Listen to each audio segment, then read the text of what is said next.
Seperti inilah kondisi Terminal Karyajaya Kertapati yang terbilang cukup luas. Namun sayangnya terminal tersebut sejak beberapa tahun terakhir tidak terurus dan terlihat menyeramkan. Berdasarkan pantauan PAL TV, seperti tidak ada lagi aktivitas di terminal ini. Pasalnya di loket Terminal Karyajaya tersebut sudah sepi pengunjung dan penumpang. Selain itu, tidak terlihat penjaga di pintu masuk dan gerbang terminal sudah terlihat dipenuhi oleh lumut termakan oleh hujan dan panas.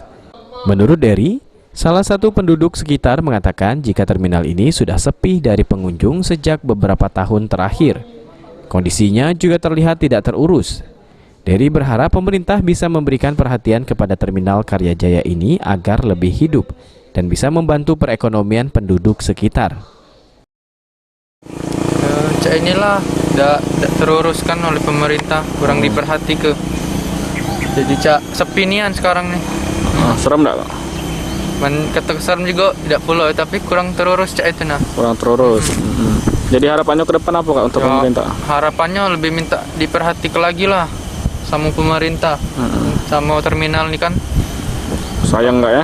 Sayang soalnya. Terminal yang luas kan? Ini luas juga kan. Tapi sepi kan. Diperhatikan juga kan bisa bantu ekonomi warga di sini juga kan.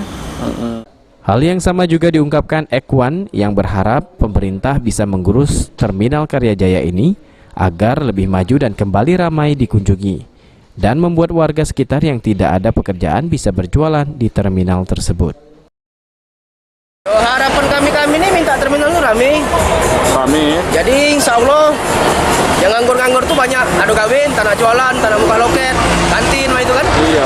Nah, untuk sekarang nih cak mana keadaan terminal di sini, Kak, menurut kita, Kak? Yo sepi. Sepi. Serem nggak?